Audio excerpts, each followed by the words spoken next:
안녕하십니까. 센조비 시사만평으로 보는 오늘의 이슈 41번째 시간이 되겠습니다. 오늘 패러디의 첫 번째 보실 거는 올해 노벨 경제학상 수상자가 3명이 나왔습니다. 크레이머 등 3명의 미국 경제학자가 나왔는데 경제학자가 수상이 되는데 그중 한 명이 크레이머라고 하는 경제학자입니다. 이 사람은 오링 이론이라고 해서 굉장히 세계적으로 주목을 받았던 경제학자입니다. 이 경제학자의 주장은 뭐냐면은 여기 설명되어 있는 대로 같은 기술이라도 같은 기술과 인력이 있다라고 해도 선진국하고 후진국하고 성과 차이가 있다고 하는 이러한 논문 속에 들어가 있는 이론인데요. 오링 이론이라는 건 뭐냐면은 간단하게 말해서 간단한 링입니다. 고무링. 우리가 그 얘기하는 기름관을 두 개 연결시킬 때 그 사이에 끼는 범퍼링 역할을 하는 고무링, 이어줄 때 부드럽게 연결할 수 있는 고무링입니다.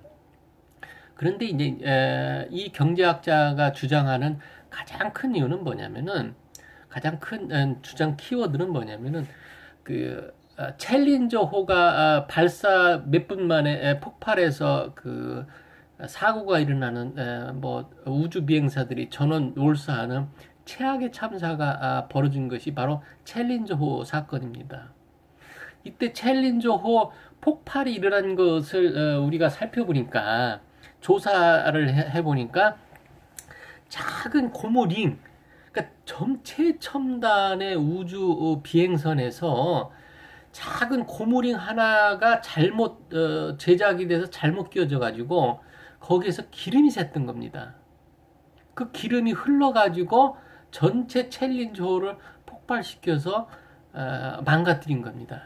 이 얘기는 무슨 얘기냐면은 아무리 정교한 기계나 부품, 첨단 시스템이라고 해도 사소한 일부분에 신경을 안 쓰면은 거기에서 큰 사고로 유발된다는 겁니다. 어떻게 보면은 뭐라고 그럴까요?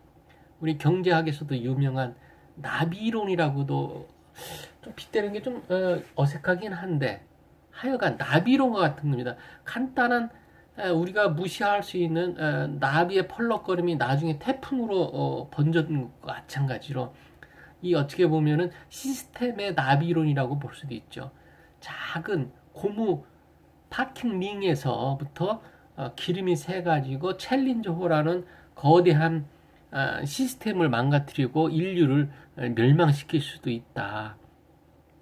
그러면 뭐냐면 같은 기술, 같은 인력이라고 해도 선진국형, 개발도상국, 후진국 이런 사람들이 차이 나는 것은 뭐냐면은 전체적인 기술력이 동등하게 돼야지 한 부분만 잘한다고 해서 되는 것은 아니다 이거죠. 그러니까 이 얘기는 뭐냐면은 선진국이라고 하면은 전체 시스템 자체가 이 올라가 있는 상태고 후진국은 뭐라고 왜 후진국이나 개발도상국은 뭐 편차가 크지 않습니까?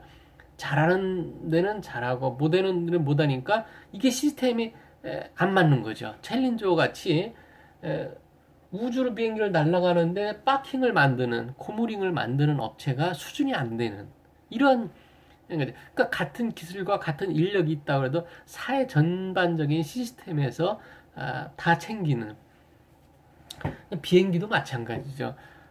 그래서 이제 그 사소한 거 인간의 치명적인 것을 될 수 있는 거는 결국은 우리는 보통 그런 거죠. 큰 것만 보고 중요한 것만 따지고 밑에 꼬리 부분은 안 보는 이러한 우를 범한다는 것을 이 경제학자가 발견한 겁니다. 그래서 전반적인 시스템이 끌어올려져야 퍼포먼스가 제대로 일어난다. 이런 이론을 주창한 오링 이론이라고 합니다. 이 크레이머가 그래서 노벨 경제학상을 어쨌든 빈부격차 연구를 한 것 중에 한 부분이지만은 이 사람의 독특한 이론 중에 하나, 오링 이론을 살펴보도록 했습니다. 자, 같은 맥락에서 같이 이번에 저 노벨 경제학상 듀플로 부부, 듀플로는 남편과 같이 이번에 노벨 경제학상을 받았습니다. 아까 크레이머라고 하는 그러니까 세 명이죠. 자, 나머지 그 디플로의 노벨 경제학상 등 세 명이 선정됐을 때 이 사람의 연구는 뭐냐면 남편과 함께 하버드대 남편과 함께 연구한 게 뭐냐면은 게으른 사람이 가난하다는 통념을 뒤집은 겁니다. 우리가 보통 게으르고 나태하고 어리석고 이러한 사람들이 가난하게 사는다. 그런데 그렇지 않더라는 거죠. 이 사람은 거의 한 40개국의 빈곤층을 돌아다니면서 연구했는데요. 남편과 함께. 빈곤층이라고 해서 똑똑하지 않은 합리적인 생각을 하지 않는다. 비합리적인 생각을 하기 때문에 가난하다.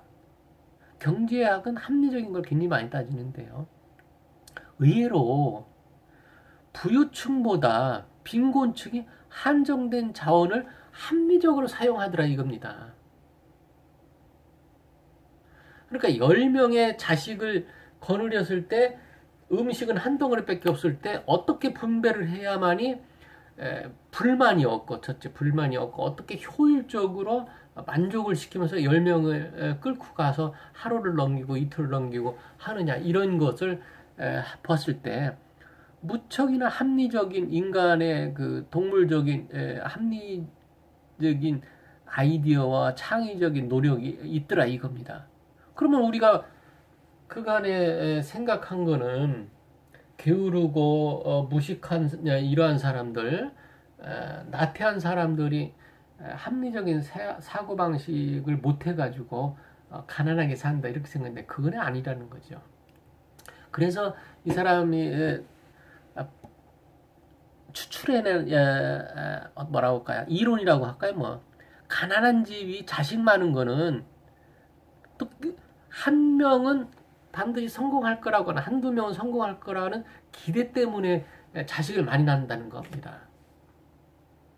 왜 우리 저 어류가 뭐 한번 알을 고기가 생선 고기라든지 어류가 알을 낳을 때는 수만 마리씩을 낳지 않습니까? 수만 마리, 수천만 마리를 낳아도 다 다른 고기들의 먹이, 약육강식에서 생존하면서 결국은 극소수, 그러니까 뭐 예를 들어서 수천만 마리의 알을 뿌려도 거기 뭐 한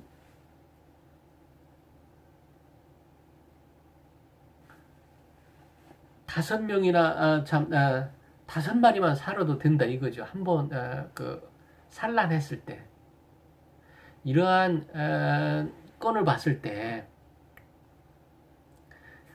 이 노벨 경제학상을 받은 디플러 부부의 논리는 뭐냐면은 어쨌든 이런 가난한 사람들의 프로그램을 좀 마련해 주면은 합리적으로 가난을 대체해서 이 가난과 빈곤을 타개할 수 있는 어떤 합리적인 근거를 마련하고 지원해주고 이런 것이 돼 있다는 거죠.